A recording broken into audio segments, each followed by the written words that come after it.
What I'm going to do is I'm going to introduce the Northern Lights. This is a lesson that was requested over and over. Oh, Karlyn, would you paint the Northern Lights? And I keep thinking, how can you paint the Northern Lights? They're flickering and moving, and it just seemed like a phenomenon more than something you could put on paper. But I am so glad that I took their suggestion, because this has been one of the most fun projects ever. So you can see here, I'm not only working with the concept of Northern Lights, but I'm also cheating a little bit, and I'm using these wonderful stamps to create some of the trees that are reflecting in the water. So we'll be working with those two concepts, the trees reflecting, the use of stamps, that's two and the light, and hopefully the moving light. So what I'm going to do is I'm going to show you two ways that I approach the Northern Lights. Okay, so we're going to be working with the concept of lifting the color. And in order for that to be really successful, it means we're going to use colors that are non-staining. That means you can use any of these non-staining colors, just layer them in there, and then later, with the use of this brush that will lift out the color, we're going to go back and pick up these flickering lights. Another concept that's really important is for you to keep your lightest lights behind the trees. That's the source of the light coming up. The lights come out, and then we have these flickering lights that are moving up in the sky. And then any movement that you see up here is going to be reversed in the water, and we'll be talking more about that. So you can see again here the light going up here, coming down here. The lightest lights are behind the trees. Okay, so as I'm looking at this one, I see those little particles in the sky, and those were done with salt. Now, in the beginning, when I started painting these, I would use regular salt, regular table salt, which seems quite fine. But on the size paper we're using, this is 1/8 of a full sheet. And so when you put that grain of table salt right onto this, it can get to be overpowering. I'm going to show you what not to do.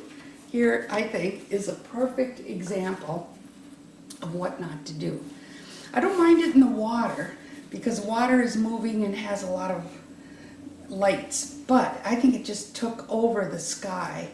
So I do encourage you to consider using popcorn salt. And this is an extremely fine salt. I had a hard time finding it in the grocery store.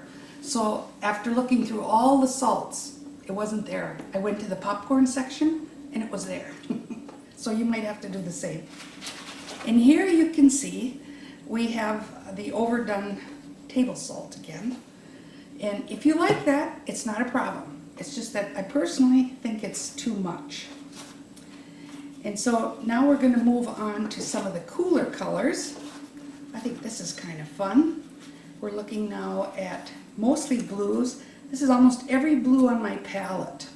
And you can see even some greens. A lot of the Northern Lights are made up of green. It's a very popular color. And green is a color we almost never put in our sky. It's just, we just don't do that. But when you're painting the Northern Lights, green in your sky is perfect. So here you can see another one with this lovely movement. And see, this one is starting to pick up some of the feel of that flickering. And I did this with my brush. I kept lifting it, and then I've got another trick I'm going to show you with tissue that creates the same kind of movement. And let me repeat again, even when you're using these cool colors, the lights should go behind your trees. Just think of the sunset or the sunrise. It starts here. So get your source of the light right behind your trees. Okay, after we complete the lifting exercise, then we're going to do the second approach that I developed to painting the Northern Lights. This one I feel is a little more difficult, but I really like the effect. It's just a little bit different. So if you look here, you can see that I planned in these whites. See the whites, lights, the pinks? I actually painted around those shapes to save that white area to become that movement. And it's a whole different look. So now instead of getting those lights that are just dancing and jumping off the page, it's a much more subtle look. But you still have to do the same thing. Keep the lights coming from behind the trees. And what's really nice is if you can build up several peninsulas of land coming in, instead of having it all going right across in one straight row, if you could have a part down here and another part back here. Now here you can see again the movement was saved by not putting color there and then reversed in the water. And I also have another trick I'm showing you the second time. This white streak going through the water, I call this the silver streak. And it's a lesson I learned from Nita Engel years and years ago. And it's with a spray bottle, and you literally tip this over and that close, you spray that close and push the water right off the page. So you can see it here, you can see it here. Really, it just looks great. Here's another one. I'm also going to show you how to do a moon in the sky. And then of course with the moon you're going to have the light coming down, reflecting off the water. And this doesn't necessarily look like northern lights, but I still like it, so that's why I showed it to you. So I think what we'll do is get started. Now this is a full sheet of watercolor paper. First thing I'm going to do is fold it in half. And what I do is I line it up here, press it in the center, go up, go down, and I usually start just a little tip here. And then just by pressing this and getting this triangle there, it's so easy. You can just push it like this, you can run your finger, or if you want to show off, you can just sort of tap it like this. But that's how you cut a paper and get that lovely deco edge. So now, once we get a half sheet, then we're going to fold it again. Line it up the best you can. Always start in the middle, go up, middle, go down. Start a little corner like this. Press it, push, push, push, tap, tap, tap, tap, tap. Whatever works for you. And look how nice, perfect deco edge. Now this is a quarter sheet. Now we're going to go in for 1/8 of a sheet. So now we're going to cut this in half again. So when you see lined up nice and straight, start in the middle, go up, go down, start with that little edge I talked about, and make sure you've always got the pressure on that little triangle there. So just pushing down through that, really important, or push it right across. I'm touching the table when I do this. Or tap it. And then usually when I get about here, I just pull it. So now we're ready to start with our little 1/8 of a sheet.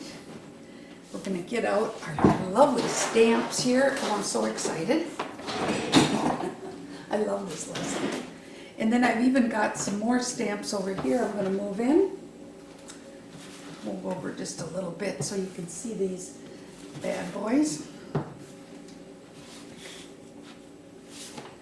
And then I need to have a board to work on, because whenever you're working wet, it's important that your paper is sitting on a board so that you can pick up the board to handle it, not picking up the wet paper. Oh boy, I'm ready to get started. First thing I'm going to do is turn it over, wet the back. Really good. This is a saturated wet painting, and a little bit of wetness is not going to work. So if you've got a brush smaller than 1.5 inches, boy, do a lot of water. And the front, really, really, really wet.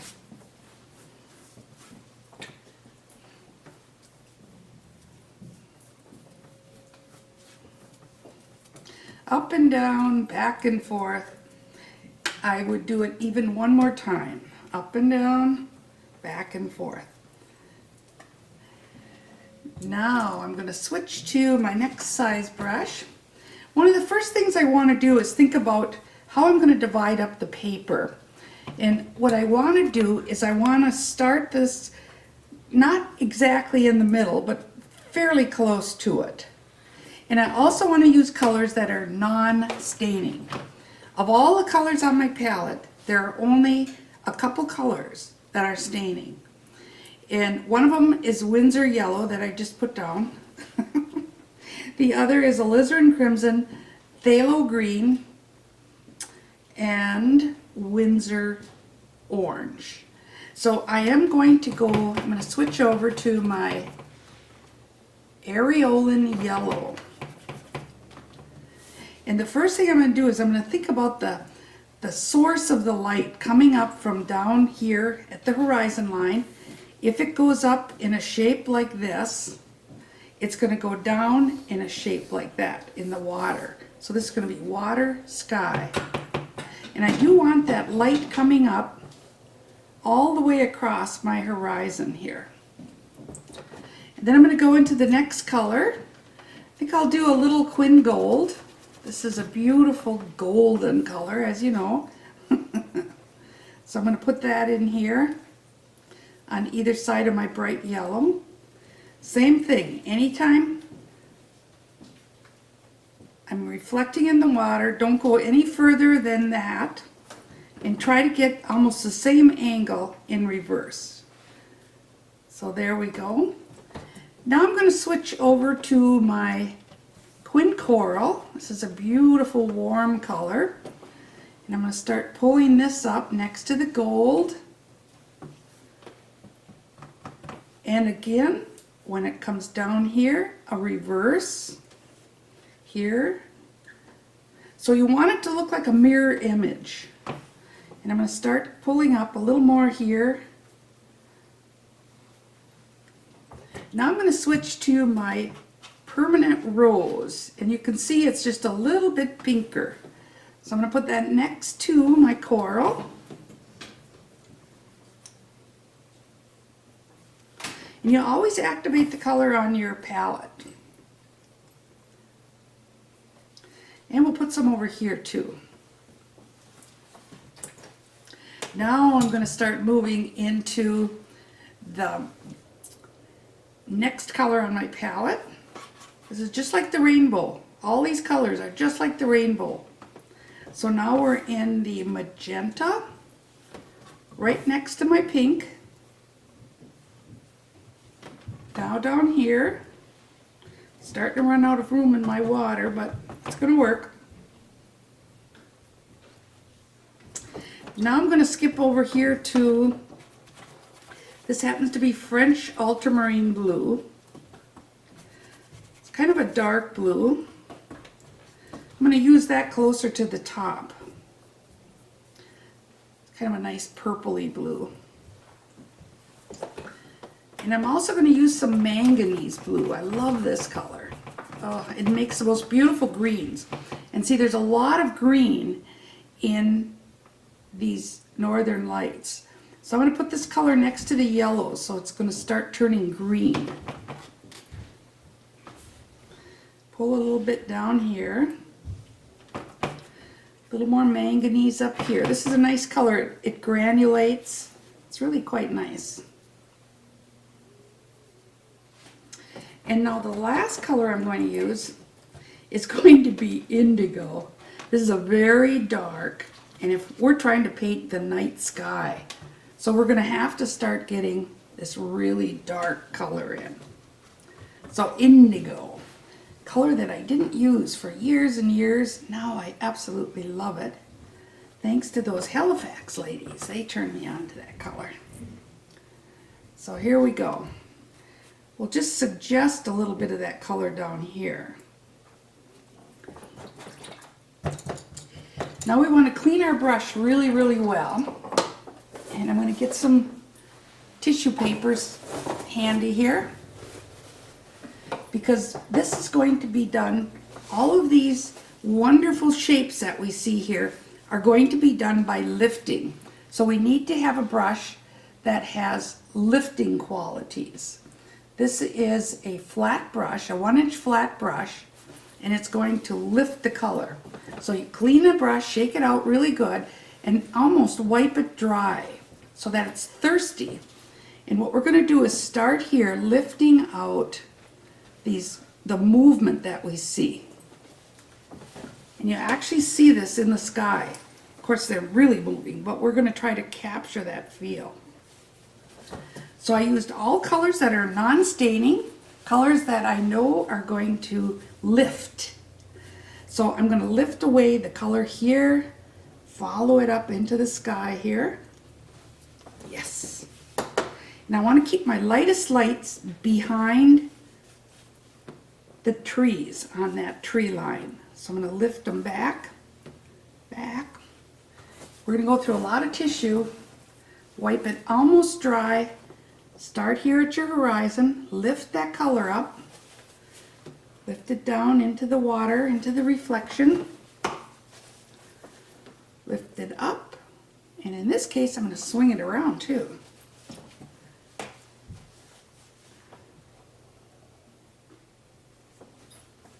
So I'm trying to capture that movement. Lift it, swing it around, reverse it in your water, lift it here, swing it around.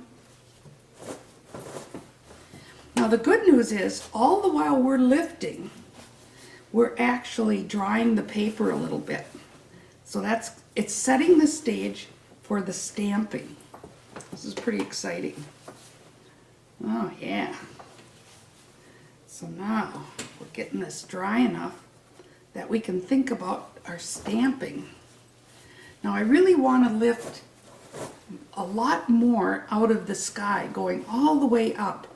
So I'm going to lift up here all the way off. I'm going to come right next to it and lift some more. Ooh, love it.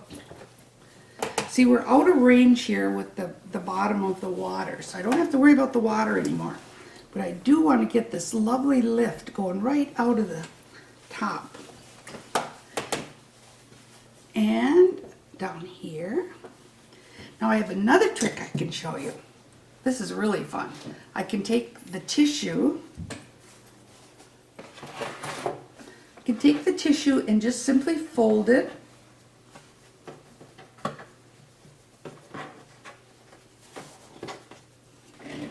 And then using a pair of scissors, what I can do is I can start lifting away the movement. Frequently when you see these lights dancing in the sky, you also see little shots jumping up.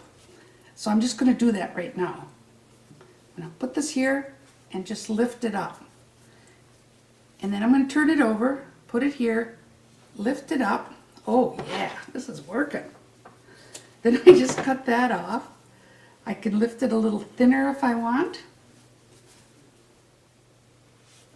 Put a little pressure with my finger. A lot of times you get so excited doing this, you forget to cut the end off, so it's always clean. See, we're trying to capture those lights that are just bouncing. Keep cutting. Now I'm going to capture a little bit more of this over here.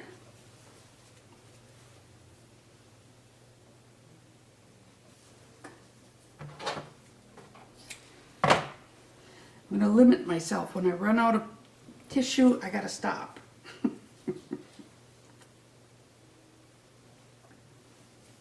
Yeah, I like it. One last, here we go. Now I'm going to go back to my brush. This is the thirsty brush now, same thing. And I like to go back and just keep cleaning this up. One of the things about the thirsty brush is it always keeps filling in. It's just the way it is. So you have to do it over and over and over.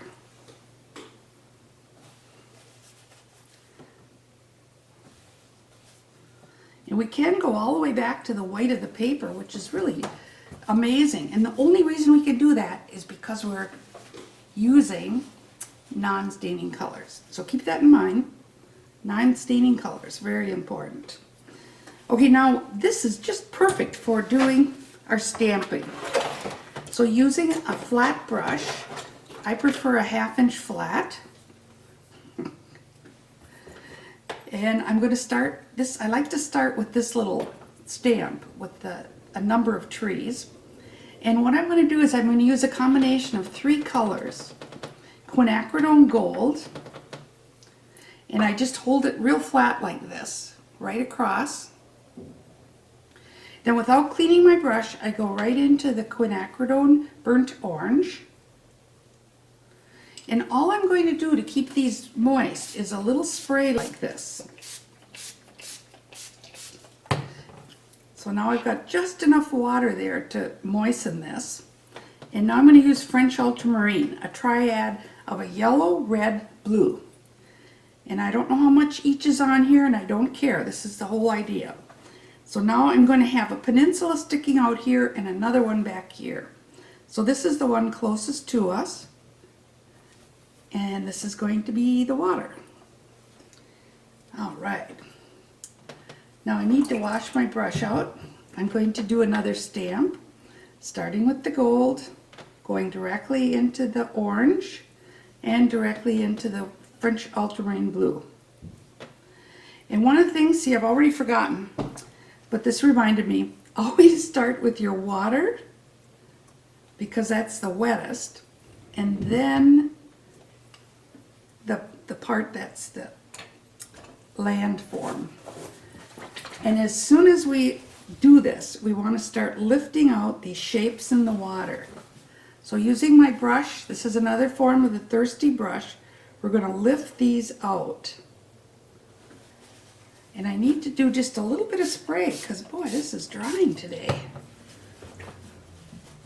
So I love picking up these lights, and then when I get the brush full of paint, I come back and spray, move around some of that color in the water. And we need to get this kind of soft and watery looking here. And the colors all move. If you don't like something, it's nice to know that you can pick it up. They definitely move. So I want to get more whites here. Yes. This is really important.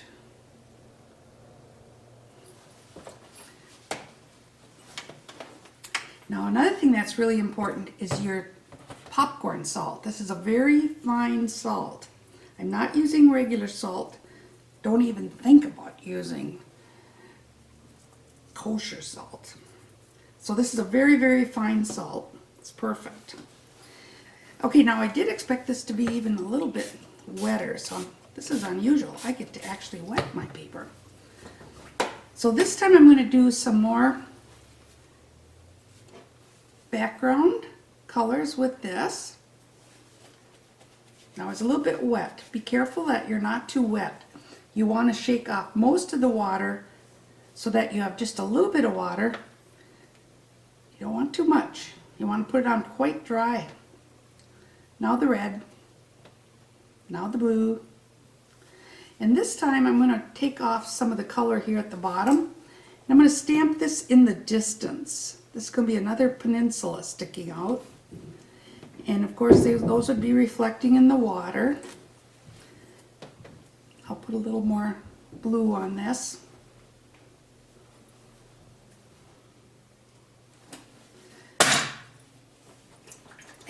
I like the softer colors. That anything softer always gives the illusion of distance.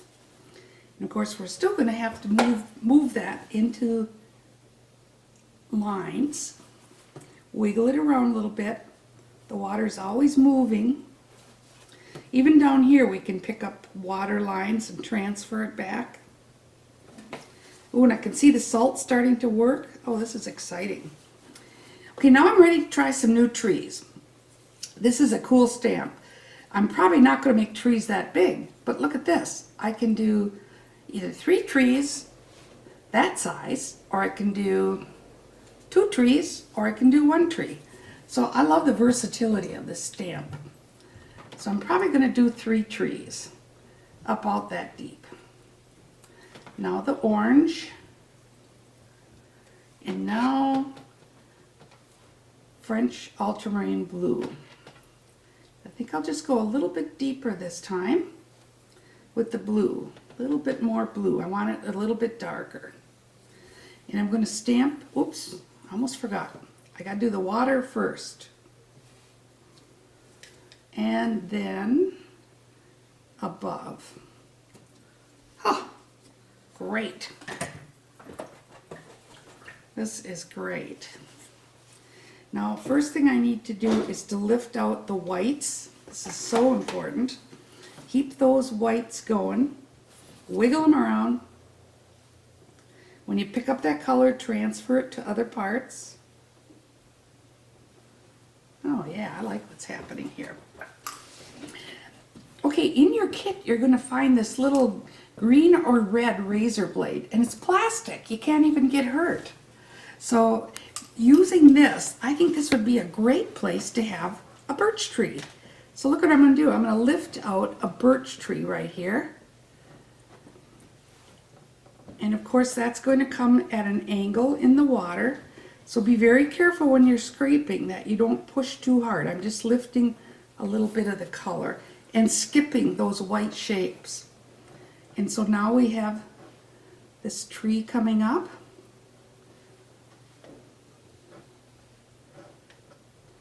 That was fun. Now I'm going to try the same grouping here. I think I'll do all three again because it's not real noticeable yet. And we'll get into the French ultramarine blue, a little heavy because I want it dark. I'm going to do a little grouping way over on the side here. I should do the water first. And then this part. Oh yes, that's exactly what I had in mind. I wanted to have some room. Now the reason I left this open space here is because we're going to make rocks there. So I'm going to take just this combination here, quinacridone burnt orange with the French ultramarine blue. That's going to give me a really beautiful dark. I don't need the yellow. That helps, that sort of make green.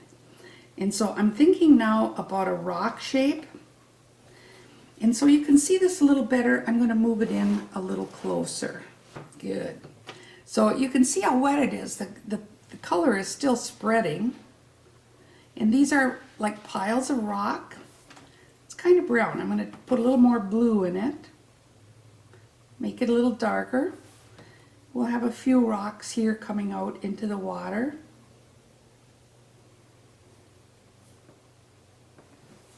Now here's the fun part. You're going to use this green razor blade, and just by pressing you can make rocks. It's so cool. Do the rocks in the back part first, then the rocks that are in front of that rock, and then the smallest rocks in the foreground. Now we have reflections in the water to think about. And what I usually do is, first of all, I try to get that bottom of the rock kind of flat. Pull it down into the water. Here too, I'm going to flatten that rock a bit. And see, I'm just making those into the wiggly lines you see.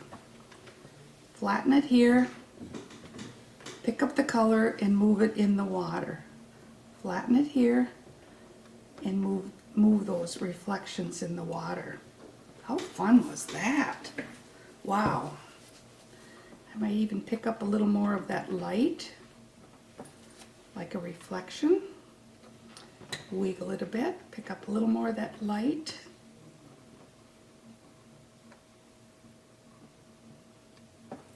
So reflections are very fun. Now we need to get the reflections here. We can't forget. Always start with the lightest light. So what I do is I think, okay, I've got this really wonderful light coming through here. It's probably going across right through there. Same down here. Let's have another light that starts here, comes across here, and then wiggles back. and maybe a little short one here. So be real careful that you don't have these every 1/4 inch. Oh, I've seen it. It'll kill a painting. And you can see my salt is doing some good, but I'm going to put a little bit more in. Oh, yeah. Okay, now we need a taller tree. Here's, I mean, not that tall. Again, I love them. I buy them really big and tall so that I can decide how tall I want this tree. So I'm going to make it pretty tall. Just a little bit of moisture on my brush. Start with the Quin Gold into the quinacridone burnt orange, into French ultramarine blue. Now I've got to be real careful. I've got a tippy tree. I don't want to have this to be tippy. We should do the reflection first. I think I'll put it right about there. Oh yeah. Now we're going to try to get the top of it in the same spot. Okay. Amen. Beautiful. Beautiful. First thing I want to do is I want to lift out these lines through it. Get it wiggly. Make it look like it's part of the water. Nice. Let's get some wiggly lines down here. This is so cool that all of these colors lift. Now what can we do? We need, I like what's happening in here. I think we need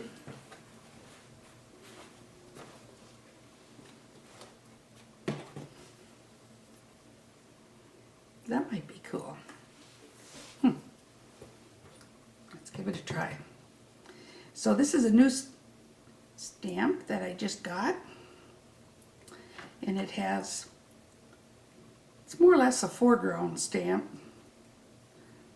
A lot of people would use this and put little birds in the tree.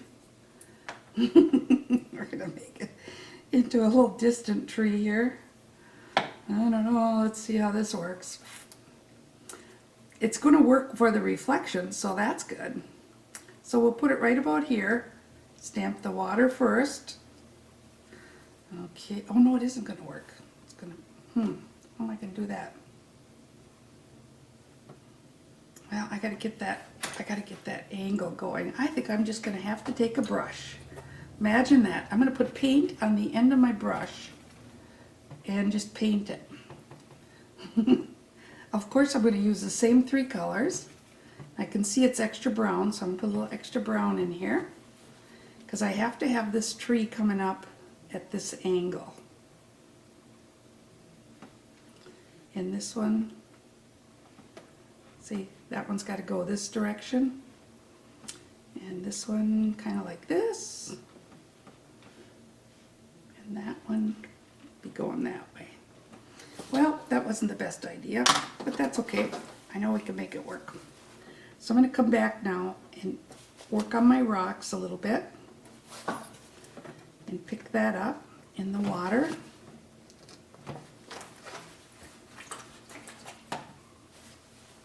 And I'm going to just wiggle away some of this. And I am going to use this opportunity now to draw in a tree, just using my brush. It's very fun to do. So just coming up, I'm going to draw another pine tree. This will be a little bit shorter, overlapping.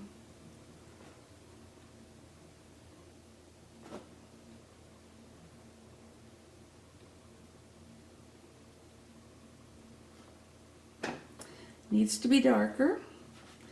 We are in the foreground here. A little more blue will darken that up really nice.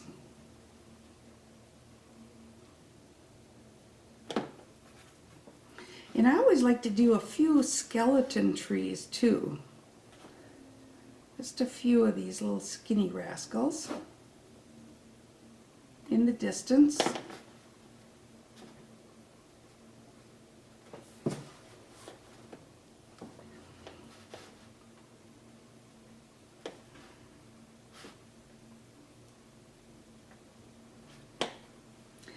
Now I think I'll do one more little tree, one more little skinny tree coming up here.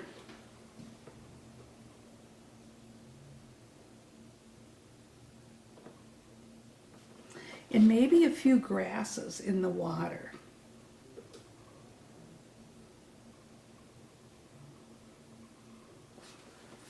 And I really like this distant, these really soft, atmospheric, distant trees. I think they worked out great. And anytime you want to create more atmosphere, you can just come in with a tissue, blot it out a little bit.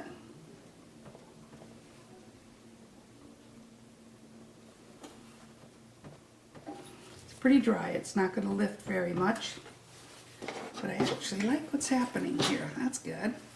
Now I need to give the feeling that there's some lines back here in the water, and that there's a little distant water back here.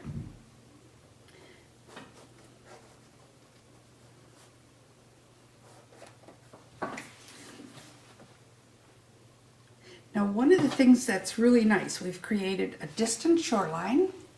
We've got this one shoreline here coming quite close to us. Now what we want to do is maybe just have a little bit of something growing up in the foreground. So I think what I'll do is just pick a few of these to do. Same thing. I'm going to take a little bit of the gold, and I'm just going to ink up a few of these, not all of them. And I have to remember there's salt on that surface, and the salt is going to be a barrier between the stamp and the surface. So we'll see if it works. If you don't take a risk, you'll never know. sort of like using this. That wasn't a good idea. But okay, now we're going to try French ultramarine blue. Same combination. I'm going to do another painting for you, but that one's going to have a different combination of colors. Okay, so we've only inked these up. So what we're going to do is stamp right about here. Just as I suspected. The salt was creating too much of a barrier. But that's okay. Here's what we're going to do. See, that's just another challenge. Now we can just sort of paint this using the flat of my brush. I can just come in and simulate what we just did. We've got the remnants of it here.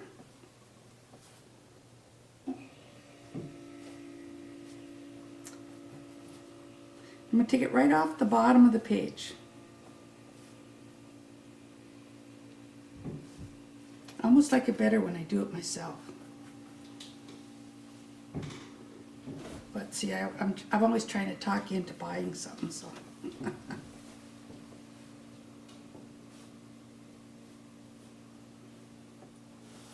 Now let's give you a little bit better view there.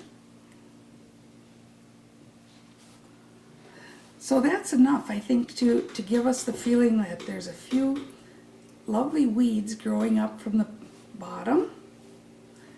And then I'm also going to add a little more salt again. I really like the salt. You'll notice I don't put any salt in the sky. I try to avoid that. But I think this is it. Let's take a look at this. All right, let's take a look. It's looking pretty good. Now, the next one I do is going to have really cool colors. But I love these extra warm colors. And one of the things now I want you to remember is lifting from your shoreline here so that your lightest lights are coming up behind the trees, going out into the darkness of the night. So the lightest light is going to be coming from behind. And one of the things I'll show you later is how you can add a little water line into that distance.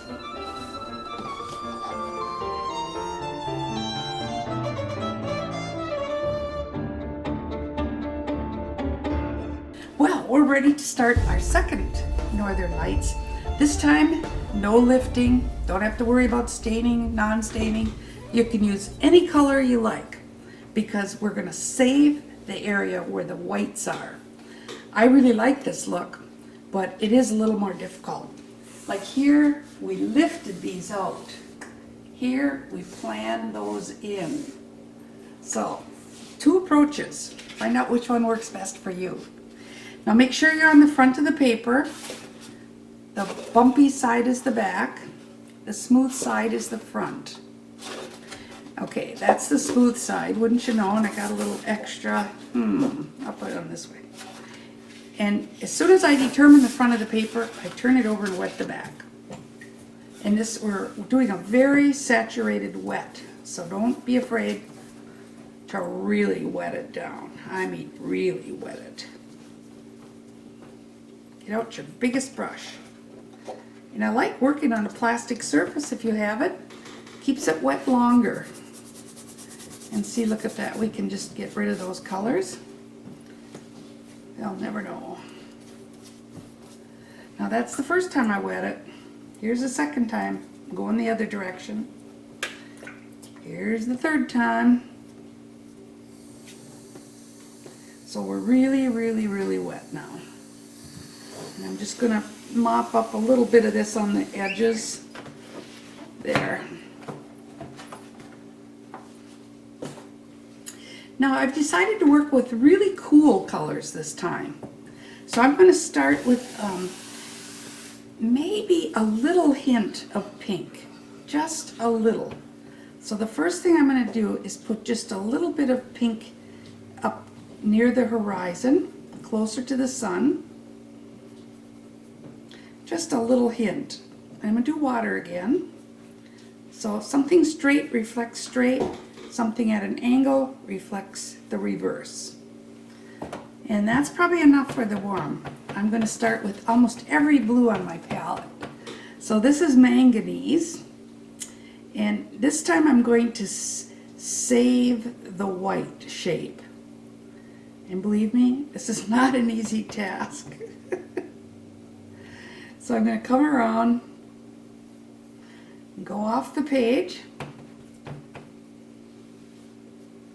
So that means this has to be reversed down here now.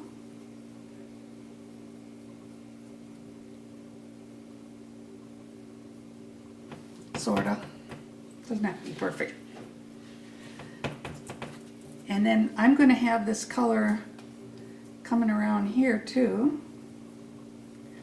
I'm also going to show you this silver streak, which is really fun. I'm going to show you how to do a white streak in the water. You'll see it back here. It's this white streak. I like to call it the silver streak. So now I'm going to go into a new color. This is some cobalt blue. We'll put it right next to the manganese. Now I'm saving these whites. It's harder to do, but it can be done. There's the blue that way. Oops, goes that way. That way, so it goes that way. Now we're going to start getting much darker. I'm going to go into indigo. Now this color looks really dark when you put it down, but it doesn't, it dries much lighter. So I usually, when I use indigo, I usually use other colors to put into it to make it richer. Now I'm going to come down here.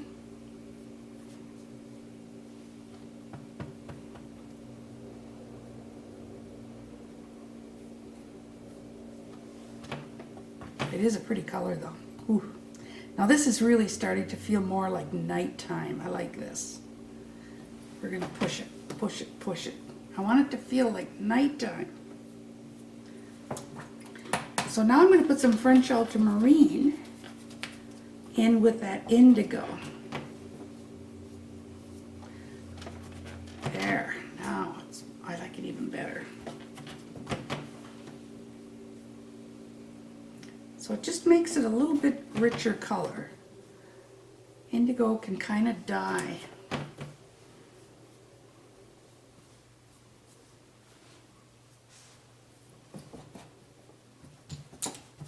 Now the hardest part about this is we're not going to be able to dry our paper like we did before. These are really going to be wet. Wet, wet, wet.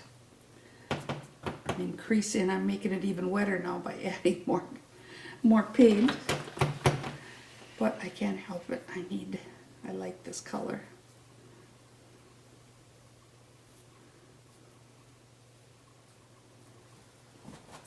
So now when we stamp, you have to realize you're going to have, everything's going to be real fuzzy. So I'm glad it's going to be fuzzy because now I'm going to do a real atmospheric look. This time I'm just going to use the Quin Gold and the Antwerp.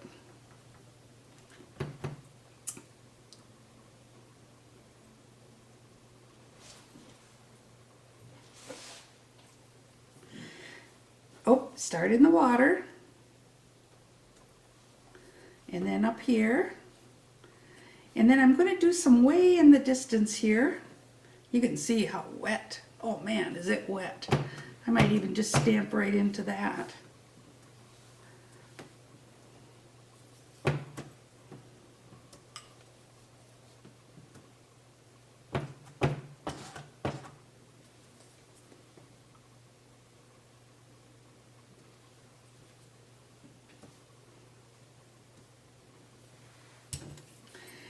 So what I'm going to do now is I'm going to start by lifting out these whites in the water.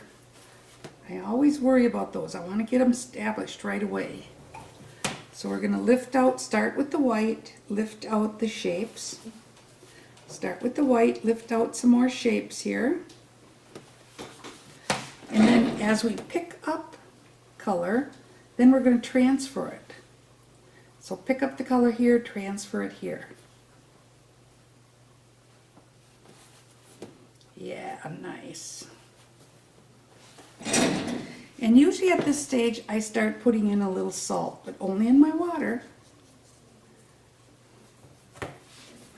So now these are really, really fuzzy, and I want to get a real atmospheric look. So I'm going to start coming in with my tissue, and I'm going to roll it in. I mean, this is really misty. Love this.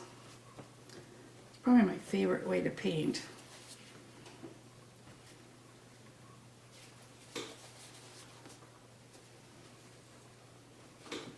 So now this is going to help dry the paper a little bit. Sometimes I'll even lay this down, pick up a little bit.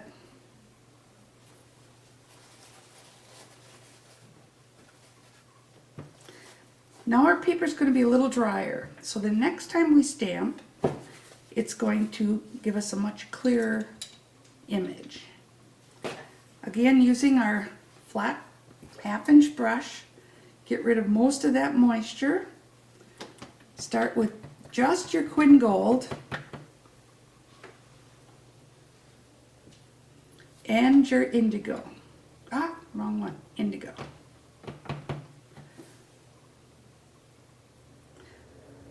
I'm skipping the quinacridone burnt orange because I don't want to add that warm color. Okay, now right over these misty distant trees I'm going to do another one. Oops, and I should have started in the water, but too bad. Worked out. Gold, French ultramarine blue, and let's have some more trees over here. This time I'm just going to have them go across. I'll have a few distant trees here. Yeah, nice. Again, I want to lift out these white shapes here. Now the next thing I'm going to do is really going to be fun. I'm going to do a moon. And the moon is going to be reflecting in the water here. So I'm actually going to lift out more light here. preparing the way for my moon. The way I'm going to do a moon is I'm just going to put a piece of tissue paper over a wine cork. Of course, I learned this from a student. I learned a lot of these tricks from my students. We're ready to put in the moon. Now let's see. I know I want it in approximately this 1/3, so I think I'll do it right about here. I'm going to give it a little bit of a twist. Not pressing real hard. Oh, it worked. That's great. So now comes the fun. I want to give the feeling that that moon is actually reflecting here in the water. So I'm going to lift out quite a bit of light through here. Yes. Oh, that feels good. You can see we can also continue with this misty look.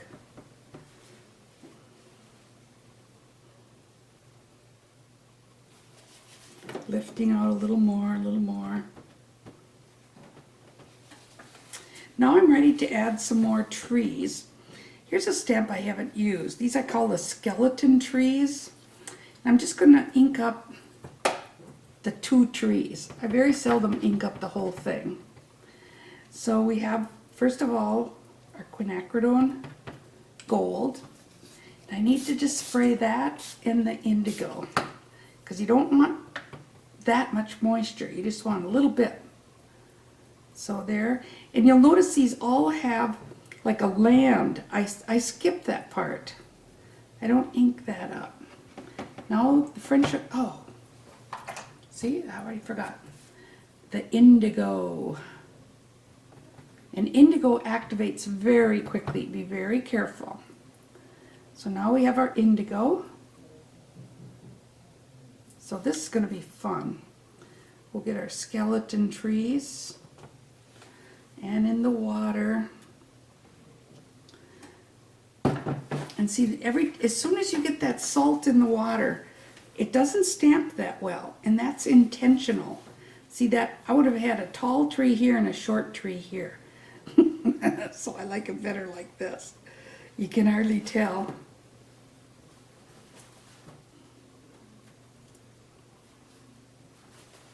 Maybe a little more mist.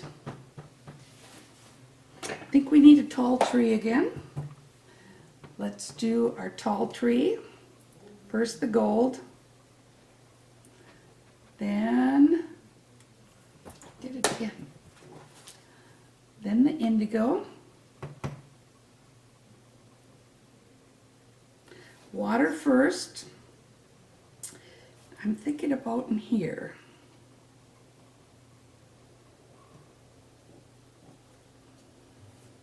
And then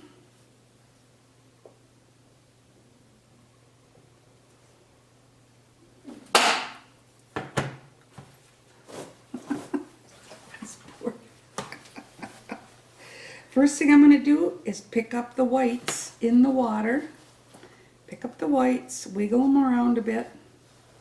Pick up some of those colors.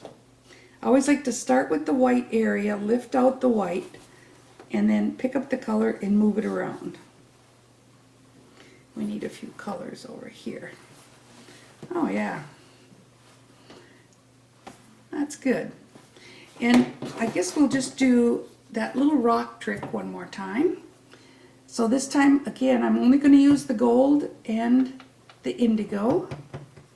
And this is going to give me a nice rock color, just very plain. The taller rocks in the back, the shorter rocks in the foreground.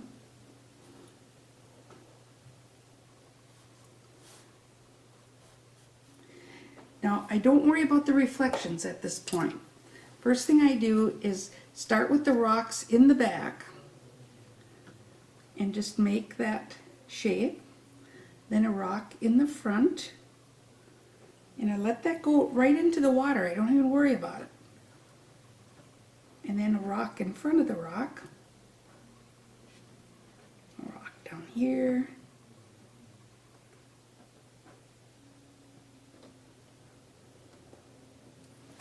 Now this is where it gets, this is important. I'll move in really close so you can see. The first thing I do is I try to flatten, make sure I've got the sharp end of the razor, and then I flatten the bottom of that rock. It has to be flat. The water line, you have to establish the water line. Some of the rocks are further back, some are forward. As soon as I establish where those rocks are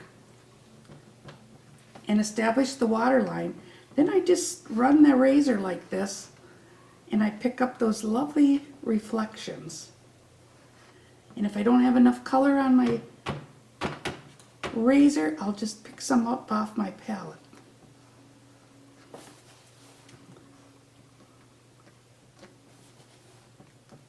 Wow, that works out great. Now back here, I'll just make a few little rock shapes, like the land. Find the bottom of those rocks. And there. Now this one's going to be, this will be nice. We'll establish the water line later. So now we're ready to do the silver streak. This is my favorite part. Okay, we're ready to do the silver streak. To do this, we're going to have our fine mister, and we're almost touching. We're talking this close. So I'm almost touching. And I'm just going to, the extra water is going to run into my palette here. So I'm going to start here, and I'm just going to spray until I see the white. Don't back up.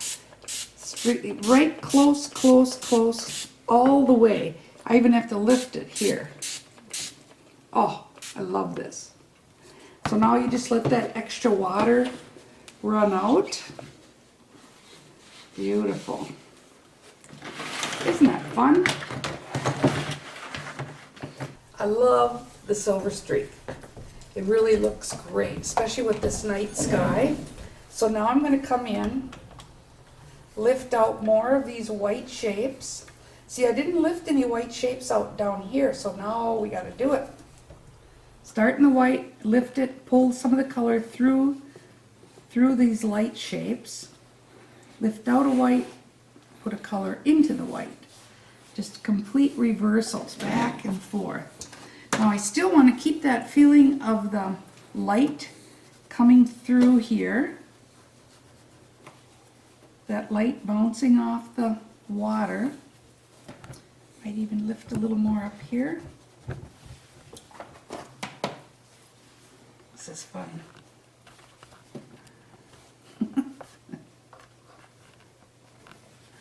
Now I need some more whites in here. Lift. I'm sure I sprayed away some of the salt, so I'm going to take now, just put a little bit of salt in here. And we do need just a little bit of defining, maybe a few more dark trees. Make sure you don't change the colors. We're just using indigo and quin gold, which is giving us this lovely green. And then I would say just a few more trees. Like, I love these skeleton looking trees. After all, it is winter. Most of them don't have any leaves on them. So we'll get a few more of these guys.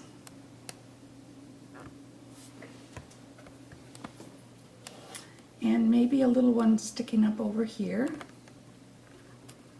A little baby one.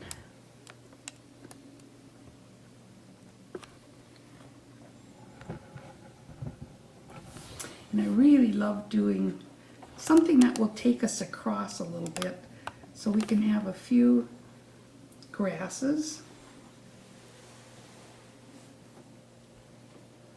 Those could be growing up over here too. They almost look like they need to be just a little bit softened.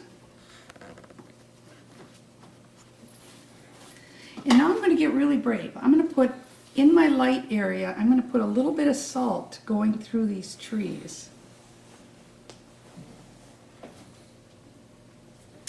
And sometimes I'll just have the hardly any salt at all.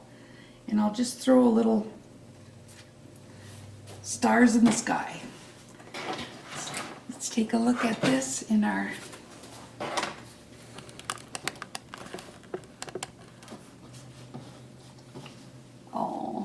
that looks pretty cool.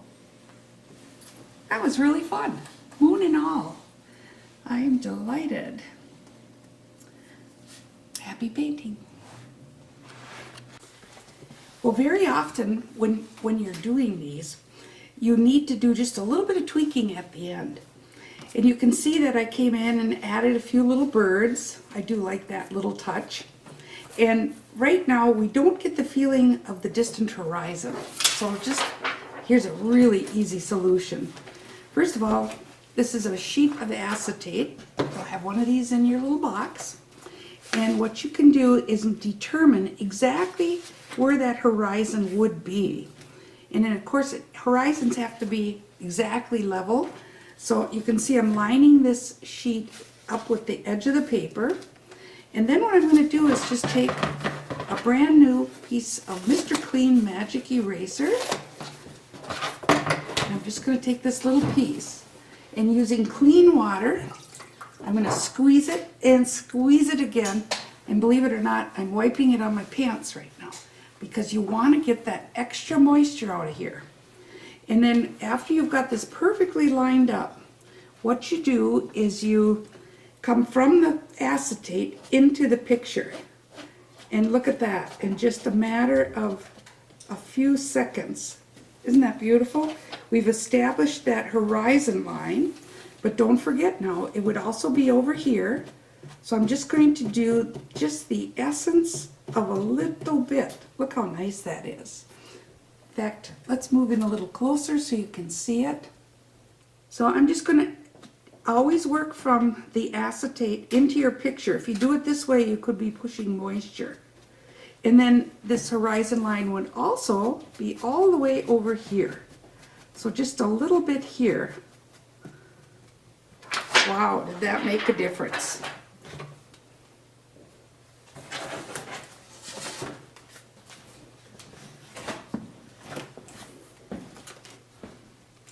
So now you have a finished painting. With the moon and all. And what I'm pleased about is it does feel like a nighttime painting. Of course the moon would help, but it got really dark and kind of moody. So now I'm going to show you how to reverse this by adding color into the lake.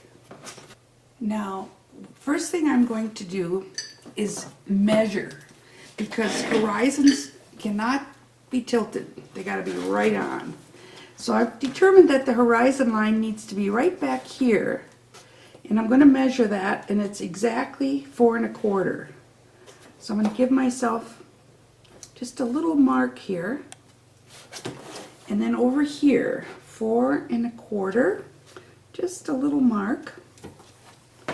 And then I'm going to come in with just some masking tape, and you have a choice. You can either make the sky darker or you can make the water darker.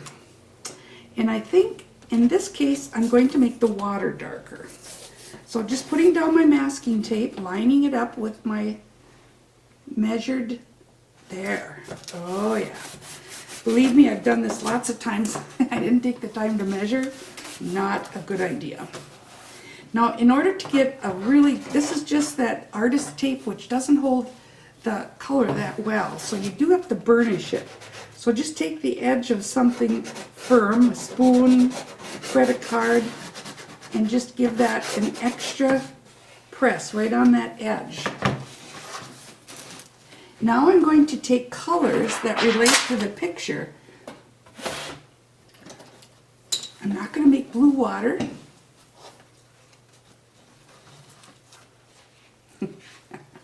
And let's move in a little closer here so you can see. There we go.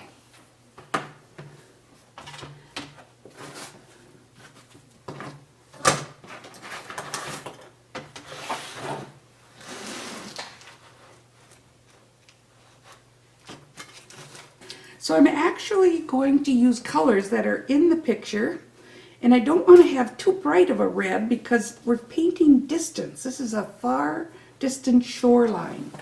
So I've decided to take a combination of the quinacridone coral and a little bit of permanent magenta and maybe just a little bit of French ultramarine blue to gray it down just a bit. So this is going to come in. There's our edge, and then immediately coming in with some water. I'm going to quickly lose that edge.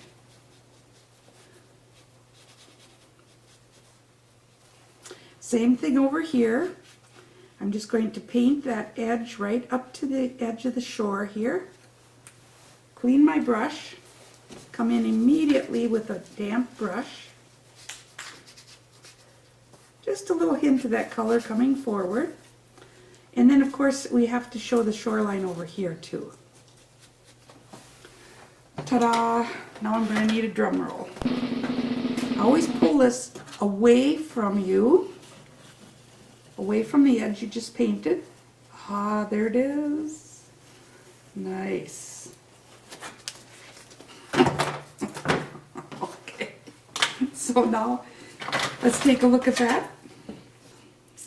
Well, you can see what an amazing difference this has made. Just identifying that distant shoreline, keeping it gray enough so it recedes.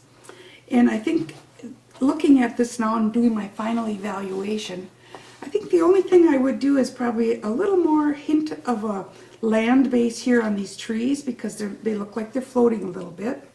Oh, and I see I have a little drop of paint here. Let me show you how to fix that. Here, I moved in close so you can see what happened. And what I generally do is I get out a few Q-tips and dip them both sides in a little bit of clean water. And then what happens is often people will just take a tissue and start rubbing it, and they actually rub that into the paper. But with just a damp Q-tip, you can just start this gentle massage and see how the color's going onto the Q-tip. I keep turning it all the while. See all the colors on there? I'll take another one, rub it, slowly, clean it up, turn it, and look at that. And just one Q-tip. Gee, that's amazing. Usually I have to do more than one Q-tip. And very often I'll have little dots on, because I throw the paint so much. And that's usually when I end up with the little birds. Those actually started out as little dots, and I turned them into birds. But look at that. Oh, clean as a whistle. I'm going to show you how I did those little birds. It's really not a big mystery. But what you do is you take the same combination of colors. So just add a little quin gold, a little quinacridone burnt orange, and a little French ultramarine blue. And then you have to use just a little #1 brush, very small, the smallest brush you have. And you just kind of start with the body, which would be a little dot, and then you've got your wings. And what happens is a lot of people make them all the same. They're all little M's or they're all little W's. And I try to think about when birds are flocking together, what are the angles of their wings? And let me show you. Okay, so you can see here some of the wings are straight up, some of the wings are very much straight across, and they're in all different directions. Look at this one's going down, down. So what I like to do is I like to look at this, and even though this is way in the distance, I think it's kind of fun to show some of the wings up. It's just a little thing, but it's just something that bothers me.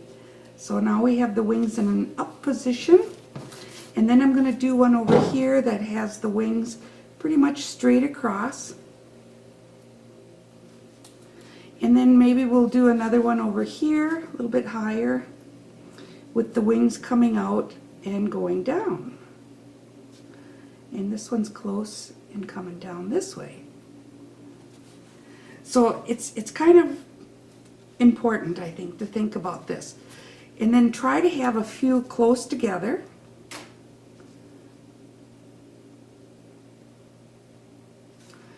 And maybe one interlocking with the tree even. There you go. And then the other thing I wanted to do was just to take the same kind of grayed down color and do some kind of a shore. So it's going to be a little rocky shore back here. And we definitely want it to look like in the distance, a little higher than the shoreline. So I have to have a tissue handy because I want this to look like distance. So I put the color down, take it away, and then there's going to be a little reflection in the water.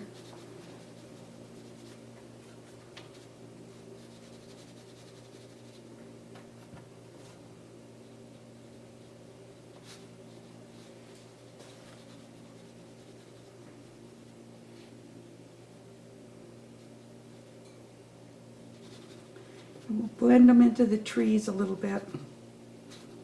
But it just feels good to have that shoreline now. Because it's so backlit, I don't need to put a lot of information.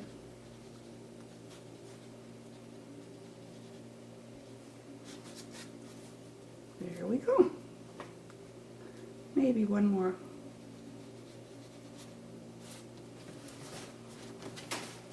So there we are, all finished, birds and all. That was fun. I hope you have fun with your northern lights.